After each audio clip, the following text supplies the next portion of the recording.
hallelujah, may buntag ka natong tanan mga igsoon. It says in the word of God in 1 Chronicles chapter 29 verse 11, yours, Lord, is the greatness and the power and the glory and the majesty and the splendor. For everything in heaven and earth is yours.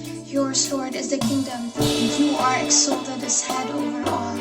Amen. If you believe that the Lord that you are serving right now is a great God, then I want you to praise the Lord. Come on, let's worship the Lord in this place. Hallelujah.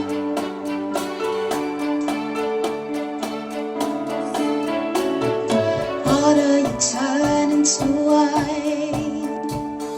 You open the eyes of the blind. There's no one like you, none like you. Into the darkness, oh, into the darkness you shine. Out of the ashes we rise. There's no one like you, none like you. So our God is greater, our God is stronger. God, you are higher than any other. Our God is healer, awesome in power. Our God, our God.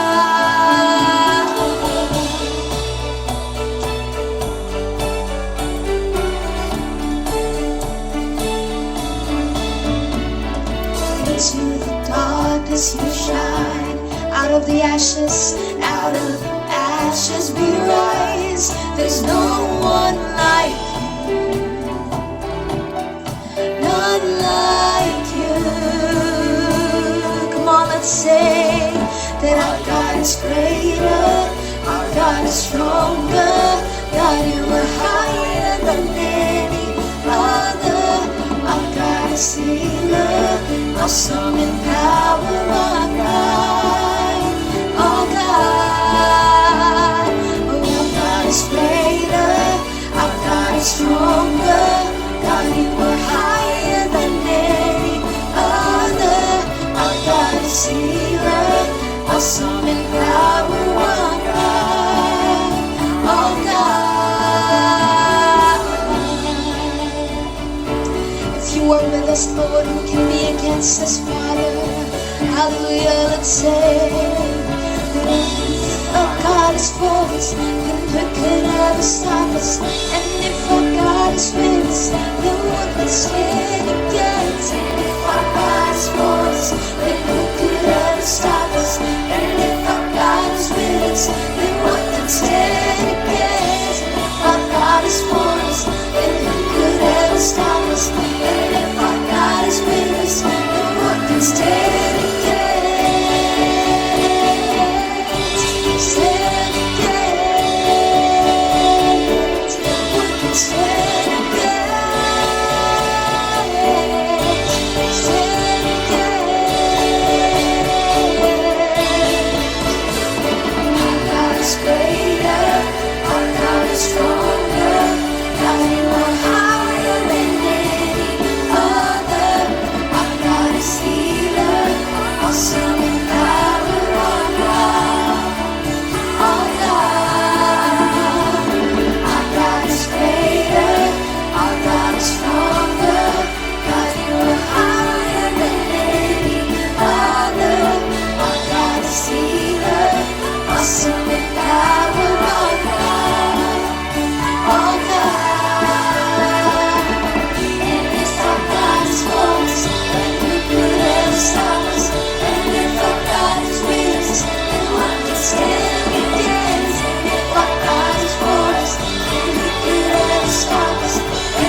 Good morning, May 24, 2020. So, niyagyapon ta no, sa ato ang gitawag nga online sermon o akong pangusta ang atong mga kigsuunan nga nagatanaw karon. Okay, kumusta na mo maigsuon? Gimingon na kay ko no as your pastor sa atong gitawag nga panimbaho no, kining gitawag nga in-person worship no, kanang magtapok-tapok ta.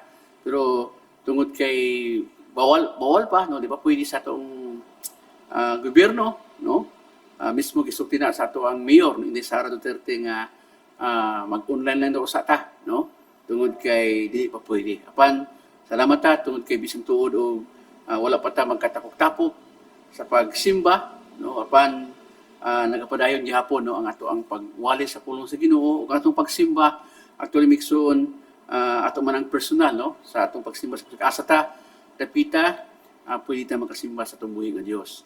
Karon kabuntagon ang mensahe karon kabuntagon atong iskutan mixon relevant ni sa atong sitwasyon. Actually usa ni ka familiar kaayo nga gitawag nga story sa scripture no sa Biblia. Ug ako ning gibutang title nga The Benefits of Hard Lockdown. Kung sa dili pa mag-ampo sa kita. Salamat kayo Ginoo, amahan na mo nga gamahanan sa lain na pod nga Lord God nga panahon na kami Ginoo makabati sa pulong, lain na pod nga adlaw Ginoo nga Domingo nga kami makasimba diha kanimo Lord sa espiritu sa kamatuoran ug magapamati Ginoo sa pulong kun orasa. Salamat sa dihog sa mga lagad ug dihog Ginoo God sa matag usa ka mga kasing-kasing. Lord God nga magadawat aning pulong nga. Panalangini ang tanan na nagatanaw Lord ngini Ginoo nga mensahe, nagapaminaw sa pagwalis yung pulong, imo Ginoo nga mamuhat ka sa matag usa nga kinabuhi karong orasa. Dalaygon ka, imo ang himaya kadungganan in Jesus name. Amen. The benefits of hard lockdown. Kumintag lockdown, kinisya murag sobra pa sa lockdown dito sa hard lockdown. Kumintag lockdown may soon kung ang atong syudad gitawag nig lockdown ta, so dili pwede nga makaadto ta sa lain lugar no. Ang lain lugar dili pwede nga makaadto sa atong syudad. Kung usa ka barangay gitawag og lockdown, dili pwede makasulod ang tagalaing barangay, pero ang naa sa barangay no, mga tao da pwede mo magsuro-suroy diha sa inyo halang nga barangay. Pero mayon tag hard lockdown sama sa gihimo dito sa I think sa Mandaluyong no, sa Manila. Nga kung dunay usa ka purok o barangay dito nga gi-hard lockdown, di gid sila pwede makanaog sa ilahang balay. Di sila pwede nga maka suru-suru sa ubos, no? Ang nasa ubos, mga military lang, mga frontliners, ang mga tao naragyod sulod sa balay, no? Kay gitawag sa hard lockdown tud kay daghan kaayo ang mga positive. O gihimo to kay para makontrol, no? Makontain ang mao nga virus. Og mao na nga term nga hard lockdown. Now, sa Biblia, kawalo migsoon doon ay gitawag po nga hard lockdown. O usa ni kaayo ka familiar kayo ng story, and ay usa ni sa kong paborito migsoon ng story, no? Especially ato makita diri kung giunsa, no? Unsa ang gahom sa Ginoo nga nagmanifest. Okay. Nining mga tao migsoon nga nagasimba o nagaampo diha sa Ginoo. Now, sa Acts chapter 16, verse 16, 20 to 35, actually sugod sa 16, pero ako lang yung basahon sa 20, no? Yung padinhi, they brought them before the Roman officials and said, these men are Jews and they are causing trouble in our city. They are teaching customs that are against our law. We are Roman citizens and we cannot accept these customs or practice them. And the crowd joined in the attacks against Paul and Silas. Then the officials tore the clothes off Paul and Silas and ordered them to be whipped. After a severe beating, they were thrown into jail and the jailer was ordered to lock them up tight. Upon receiving this order, the jailer threw them into the inner cell and fastened their feet between a heavy block of woods. So, morning gitawag nga hard, no? Lockdown. About midnight, Paul and Silas were praying and singing hymns to God, and the other prisoners were listening to them. Suddenly, there was a violent earthquake which shook the prison to its foundations. At once, all the doors opened and the chains fell off all the prisoners. The jailer woke up, and when he saw the prison doors open, he thought that the prisoners had escaped. So he pulled out his sword and was about to kill himself. But Paul shouted at the top of his voice, "Don't harm yourself, we are all here." The jailer called for a light, rushed in, and fell trembling at the feet of Paul and Silas. Then he led them out and asked, "Sirs, what must I do to be saved?" They answered, "Believe in the Lord Jesus, and you will be saved and your family." Okay. Now, then they preached the word of the Lord to him and to all the others in the house. At the very hour of the night, the jailer took them and washed their wounds, and he and all his family were baptized at once. Then he took Paul and Silas up into his house and gave them some food to eat. He and his family were filled with joy because they now believed in God. The next morning, the Roman authorities sent police officers with the order, "Let these men go." Story about Paul and Silas. To ato makita migso nung nganong ipriso sila. Actually, they were imprisoned because of Christ, no, because of their faith. Ito yung panahon migso nga nagdakaw, no, nagatuan si Paul and Silas sa kalugar. And then doon sa kababae nga doon ay gahom katapos sa pagpanagna, no, nga nagsisunod-sunod sa ila. No, nagaingon nga kini mga tawhana gikan ni sa Ginoo. Okay? Tuhuin ninyo sila. So mo nang ginasulti sa babae, pila ka adlaw na nga nagasunod-sunod ni kang Pablo kang Silas. Dito nasubo si Pablo, ang gihimo iyang gilingi ang babae o niya iyang gisugo ang espiritu nga naa tong bayhana nga muhawa. Og tuod man mihawa tong espiritu o wala na siya takos gahom nga managna. Tuod adto nasuko ang iyahang amo ni bayhana kay gihimo man negosyo, no? Managna siya o niya bayaran siya. So kay di naman siya kawalo managna kay nawala naman tong gahom o katong espiritu nga naa sa iya tungod kay giampuan ni Pablo. Nasuko og mo tong panahon nga giakusahan sila, no? Ipadako ang issue, akusahan sila nga nag-cause sila og trouble. So mo to migsuon nga gidakop sila o gito gibunalan. So mo lang nagsugod sa verse 20 og tungod adto nga sitwasyon nga gibilanggo sila, di lang sila ingon nga gi-lockdown, no, gisulod siya dito sa prisuhan, no. Ang prisuhan kanato kay naman sa ilalom, no, sa yuta, no, mura siya kanang tawag ani, no, kanang bitaw kuweba na nasa ilalom sa yuta. So di lang siya gisulod dito kundi ang iyahang tiil gibutang bagyod sa kuano sa kahoy, gimagan ang kahoy o ang tabla dito gibutang gilak migsuon ang iyahang tiil. So dili siya katindog, no, dito lang siya. So mo to gitawag nga hard lockdown, no. Di lang ingon nga gilak lang ka para sa ato dili sa prisuhan, no, nga nalang ka diya sa prisuhan kundi siguro kanang hard lockdown kung sa atong moderno ni mao nang Bartolina, no, gisulod ka dito sa usa ka lugar na ikaw lang isa.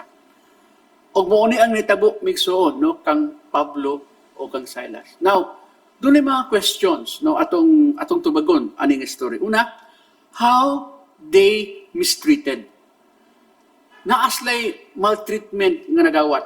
Nimi ha, they were in prison, dili maigsuon sa sala nga lang nahimo. Wala sila.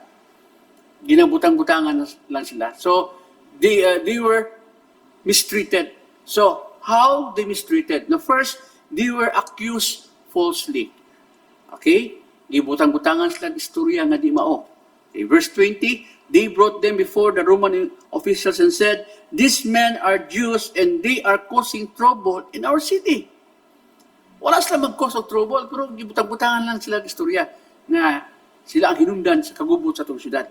Verse 21, they are teaching customs that are against our law. We are Roman citizens and we cannot accept these customs or practice them. So ito makita migsuon na mali ang nilang akusasyon. So usan silang maltreatment o mistreatment nila, no, kang Pablo ug Silas. Now di lang kay kana, they were whipped badly. No, gibunalan sila, verse 2, and the crowd joined in attack against Paul and Silas.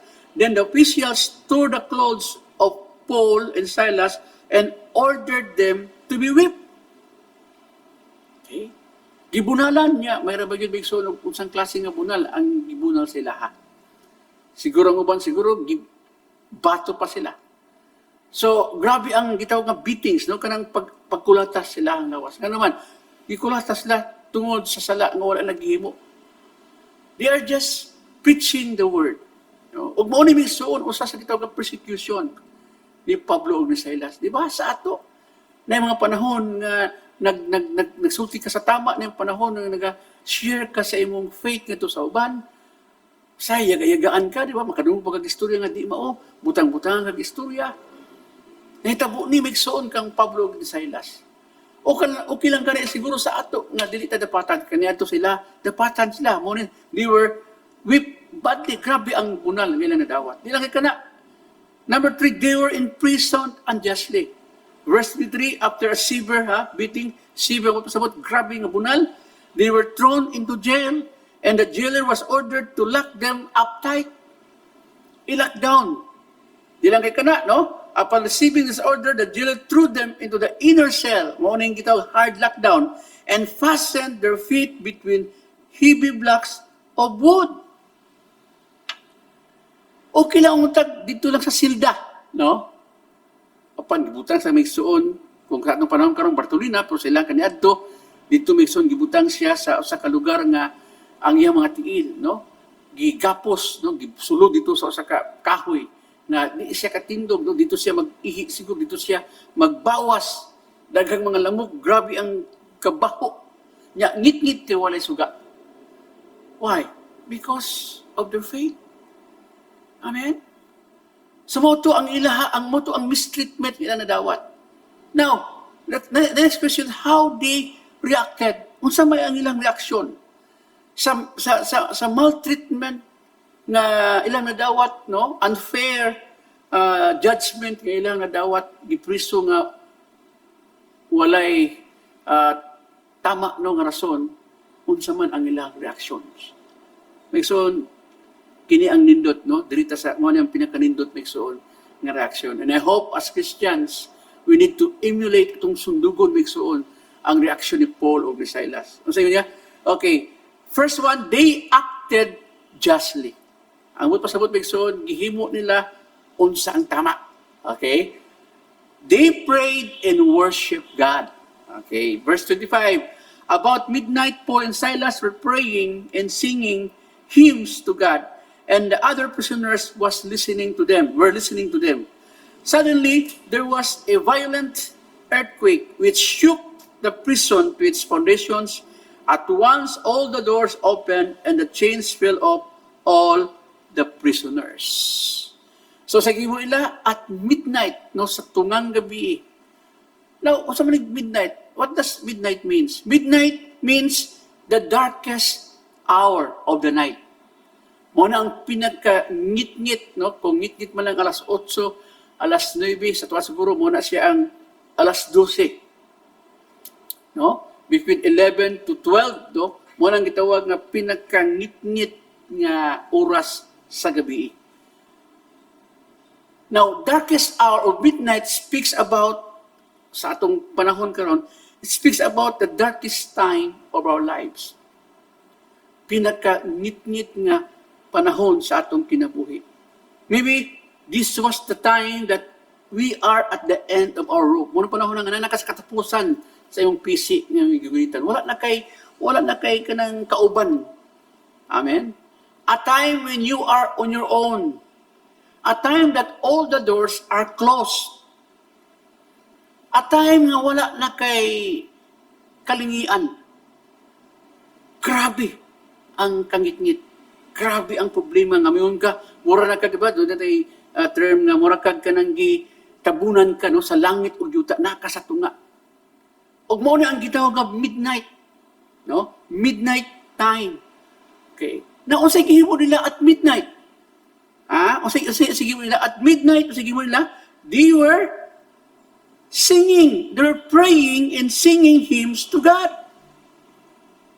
Amen? Instead of murmuring and complaining, instead of blaming somebody or blaming themselves about their situation, they pray and worship God. So as children of God, we need also to do it. Amen. Nga naman, kaya ang normal manggod nga usay sa ato, panahon nga na yung mga problema, ang blame din ta sa uban, ikaw manggod ang hinungdan, na okay, mali ka, di ba? ako manggo, nagkamali ko, di ba? Kung doon natin mga problema usahay, magbagulbol ta, magmurmur ta, atong pasanginlan ang ubang tao. Now, instead of doing that, why pray? Nga nang dili man ta mag-ampo. Amen? O mo ni gihimo maigsuon ni Paul o ni Silas. They prayed and they sing hymns to God. Muna kung nata sa problema, dahil ang Diyos. Amen?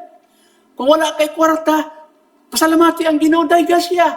Kung naa kay gitawag mga pagkinahanglan o naka sa balatian, dahil ang Diyos at midnight when we are on that darkest hour of our lives, mga namigsoon ang nindot nga atong simbahon ng Ginoo. Nga naman, kay normal lang na ito ang ibati, no, dili, nindot mo simba panahon nga naka sa problema. O mga na kong ginasulti, no? Okay, kaniadto, no, sa atong panimbahon pa diri, nga sa dihang naakay problema, sa dihang naka sa mga pagkinahanglan, naka sa gitawag nga midnight hour sa imong kinabuhi, mo ng panahon na nga nindot mo ato kag simbahan para mosimba sa Ginoo. Nga naman, kay dili man na ginahimo, normally dili na ginahimo sa uban. Sa panahon, di ba, mo tatang ano, wala mo simba kay naa sa problema. Amen. Pero kung imong tan-awon ang reaction ni Paul and Silas, kada naa siya sila problema, na naa sa gitawag nga hard lockdowns, they prayed and worship God. Amen. O ba atong ginahimo and praise God. Sa panahon may igsuon, pagsugod pa lang ani sa atong gitawag nga fight na to sa crisis sa COVID-19, di ba? Na yung mga lockdowns na tamo sa ato, nga sa stay home lang ta sa balay, di ba? Sa balay lang ta. Kung sa'yo ginahimo may igsuon, I know you did this, most of you, nagahimo nini, but we prayed. Natay 7 p.m. prayer, natay gitawag build an altar. Natay may igsuon, tapukon na to atong pamilya, di ba? Tapukon itong mga anak, kauban sa balay, panahon o gabi, magsimba ta nga naman, muuni ang nindot na himuon sa panahon may igsuon sa gitawag nga lockdown o hard lockdown sa atong kinabuhi. Amen? Na unsay resulta?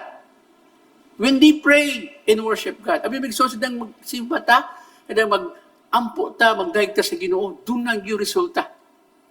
Okay? Unsay ingon ri? There was, sudden or violent earthquake. So una, it shakes its foundation. Doon ay linog miabot, no? Violent, sa laing termo na, great earthquakes. Kung saan yung klase nga linog? I do believe this is a God-sent earthquakes. I do believe, morning panahon na migsuon, that after they prayed and worshiped God, there was a violent and great earthquakes. Earthquake is a move, no? Even power of God manifested. And God responded our worship. When we worship God, when we pray to God, God will respond to our worship. Amen? He hears and responds to our petitions. Na tulok importante nga areas na ginauyog sa Ginoo, no? Sa panahon nga mag-ambo ta, magsimba ta, sa panahon nga nasa kitag hard lockdowns, and we prayed and worship God, 3 areas God will move. Una, it shakes our foundations. Una, di ba, verse 26b, suddenly there was a violent earthquake which shook the prison to its foundation. Unsa ang foundation? Now, foundation, shaken, it means this is our faith. Amen? Muna sa panahon, may igsoon, sa diyang, minung ka ako na ako'y pagtuo, ako nangalaga ko sa Ginoo, diya makita, sa panahon, may igsoon nga doon ay linog, uyugon ang atong pagtuo. Kumusta man ang atong pagtuo. Amen? Di uyog ba ta? Kini karong crisis, kini nga lockdown nga ito na sinati. May igsoon pila ka bulan, di uyog ang atong pagtuo. Gisiguro kung ang atong pagtuo na aba na ito gibutang sa gitawag sa bato nga bantilis, no? Of course, no? Diya, mo ato bang gibutang niya sa bato nga si Kristo. Wala ba na ito gibutang may igsoon natong pagtuo diya lang sa balas o sa mabutang ng kalibutan na. When we put our faith on the rock which is on Jesus, not on the sun, it will stand. The text. Diba? Foundation were shaken. It shook its foundation. Ikaduha, all the doors open. Okay? So, 26, see, at once, all the doors open. Doors open. Unsa man yung mga portahan nga naabri, di ba? Itang gilinog, naabri ang mga portahan migsoon dito sa presuhan.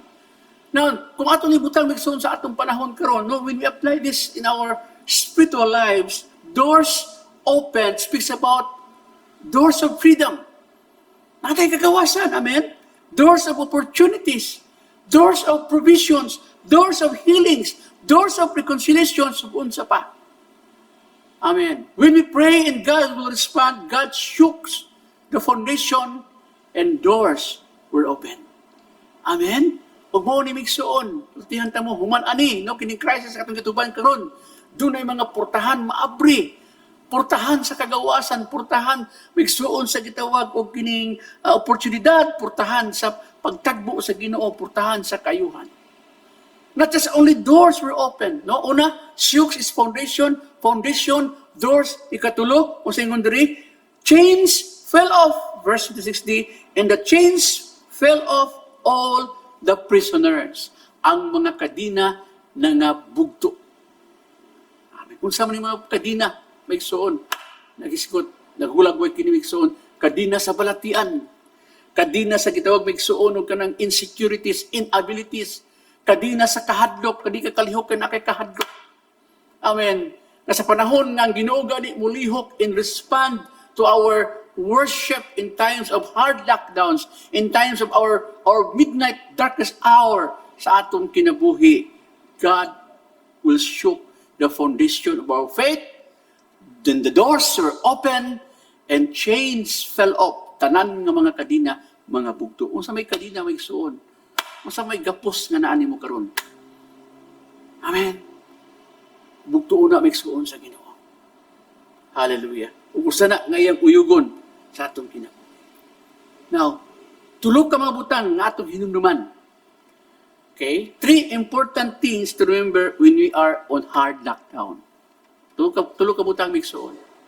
Una, as a sort of review, don't forget to pray and worship God. Ako gustbon, sa panahon sa gitawag o lockdowns, hard lockdowns, kung nata sa gitawag midnight hour, darkest hour, migsoon sa atong kinabuhi, nakasa ng problema, nakasiguro sa gitawag bigsug ka na itong kabalaka, no?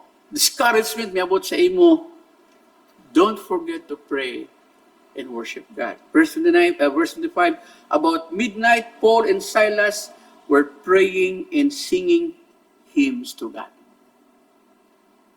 Now, remember, people are easily forget when they are in the darkest hour of their lives. They forget God. They are easily forget God. Or sometimes we are easily forget the Word. Munang pulungan atong ginagunita, no? Atong gina-claim. Amen. Even we even memorize the scriptures, but when the time comes, when we are on that actual situations, sorry to say, sometimes we forget what we believe. We forget the word. Even we forget God. As children of God, like Paul and Silas, we need to pray. Amen. Praying and worshiping God must be our natural reactions when we are on hard lockdowns or midnight time sa atong kinabuhi.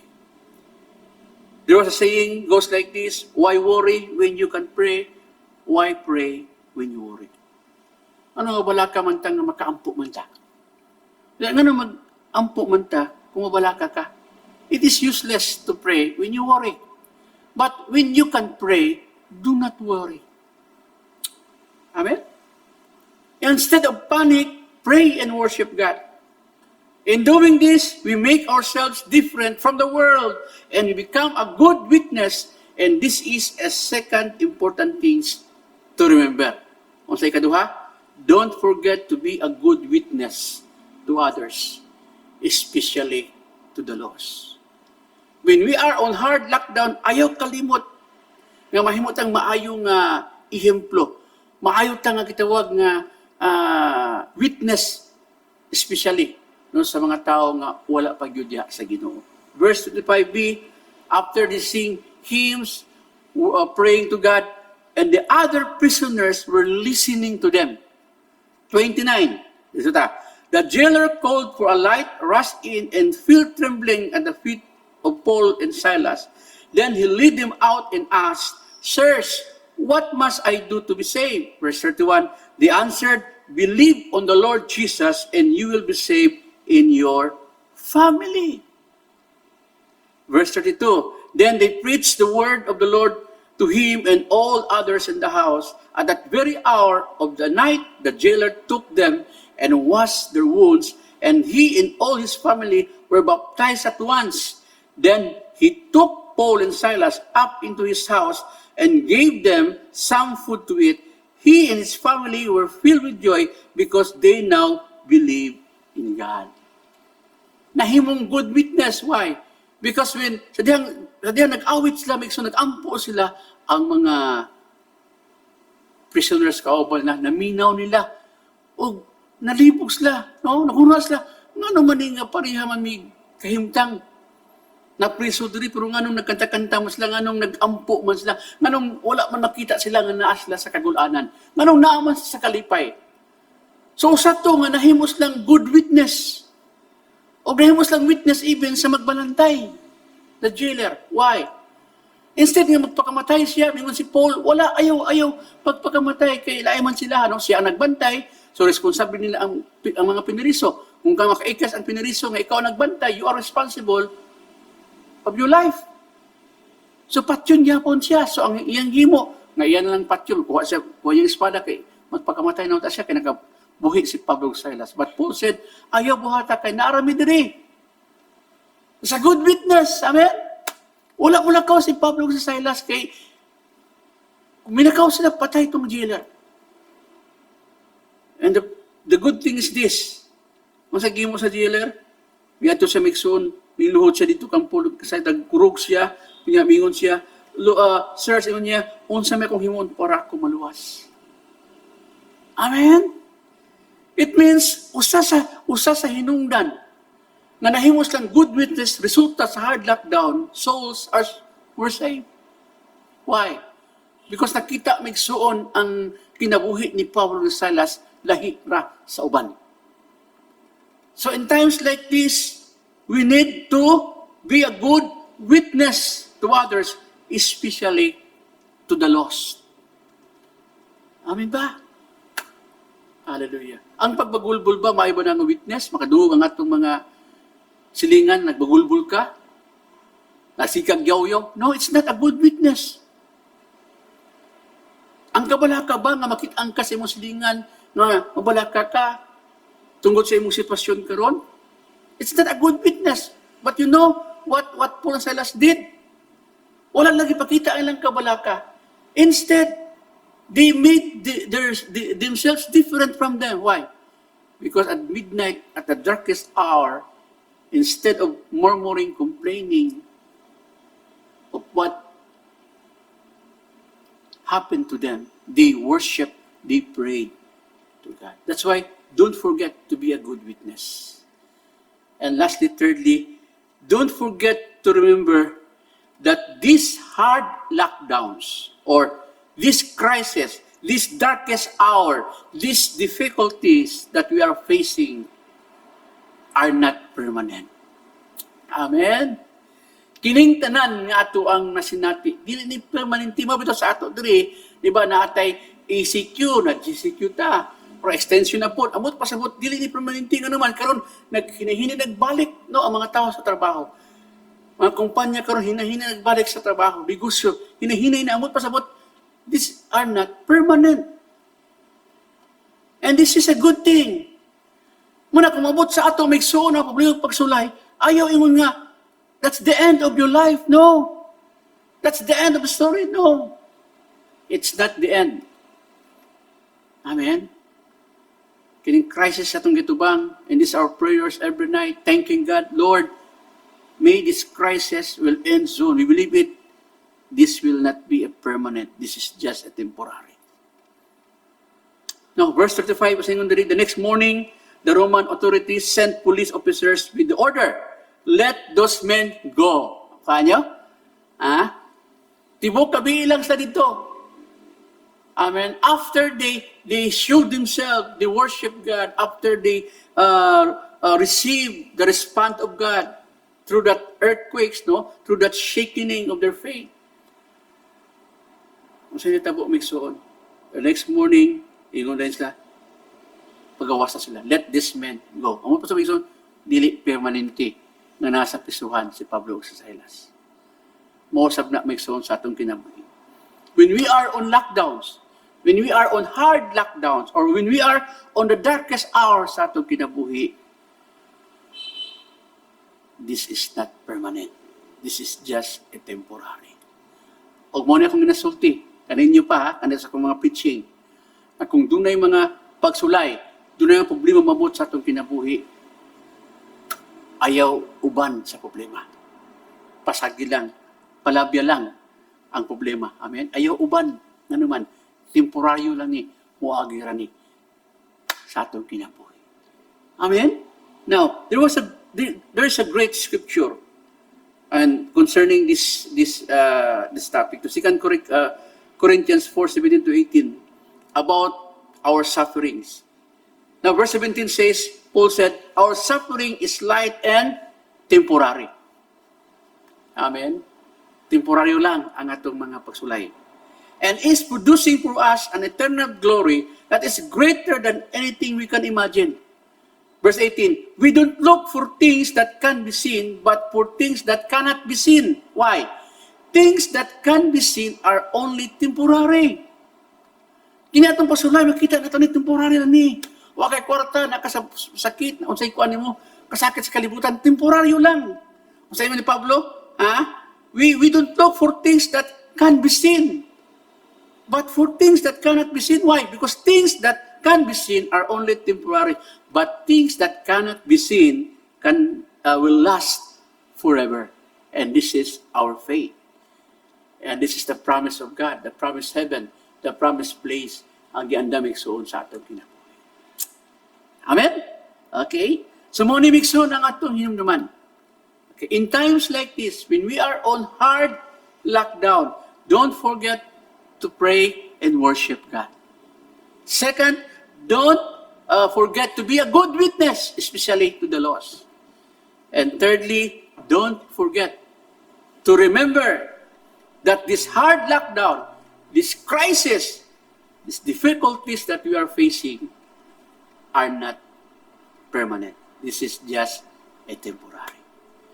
Muna maigsoon karong kabuntagon, it's time for us. Amen. When we are on lockdowns or hard lockdowns, whatever situations you may in this morning, there is hope. Amen. Importante ang atong reactions. So, kung sa pa'y gihimo na sa ato ang atong reactions. Diba? Akong i-share sa inyo last week, diba? It's not what kind of problems we are facing. It is our response to the situations are important.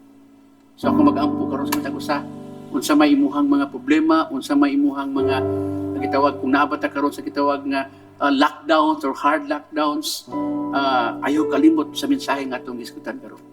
Amen. Don't forget to worship. Don't forget to pray. Don't forget, do not murmur, do not complain. Atong isaling migsuon sa Ginoo.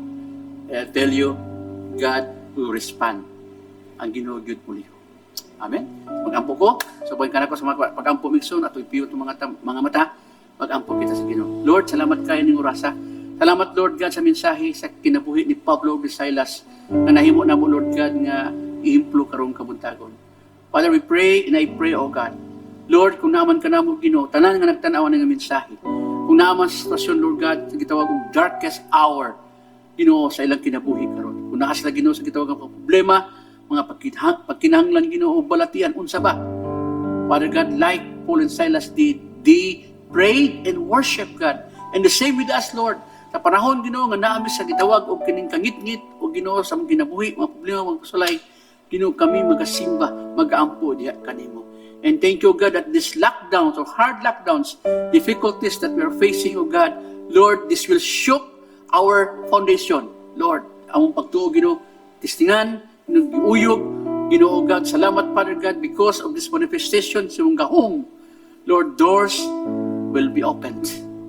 Chains will fall off. Salamat, Amahan, Lord, sa mensahe karong kabuntagon, ngayong i-release yung mga katauhan, Ginoo, sa tanang mga gapos, sa sa tanan Ginoo mga portahan maabri, Lord, doors of opportunities, doors of freedom, healing Ginoo, gapos Ginoo sa balatian mabugto ka na, gapos Ginoo sa katlop mabugto, kabalaka kakapos mabugto ka na in the name of Jesus.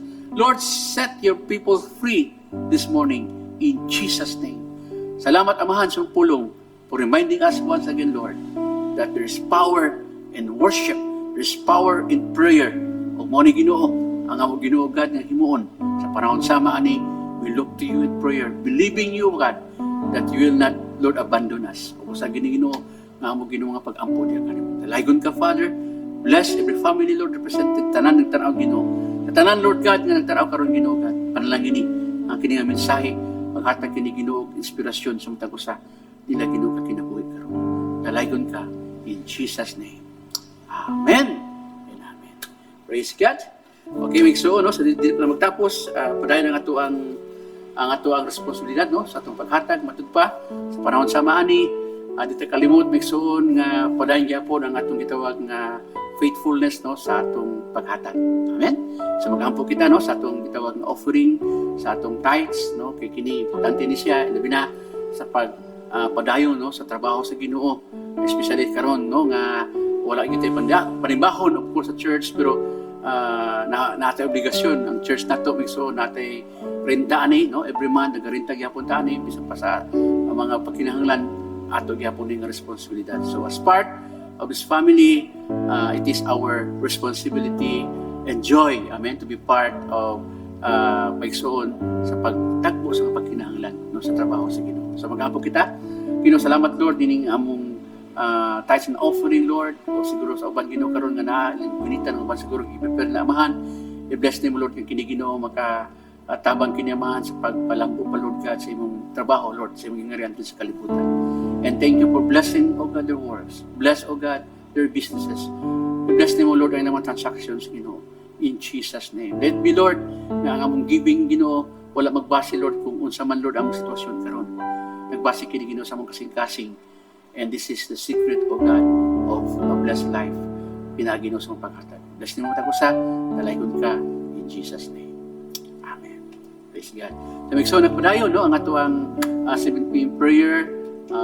Salamat sa Ginoo nga hope no sa mahuman ni karon atong gitawag nga lockdown siguro o kini atong crisis nga gitubang dili maputol no atong pagampo ato ni padayon migsuon makatabang ni pagpalikod sa atong pamilya labos tanan na pagpalikod sa atong relasyon diha sa Ginoo. Amen. God bless ang Ginoo magpanalangin atong tanan. God bless.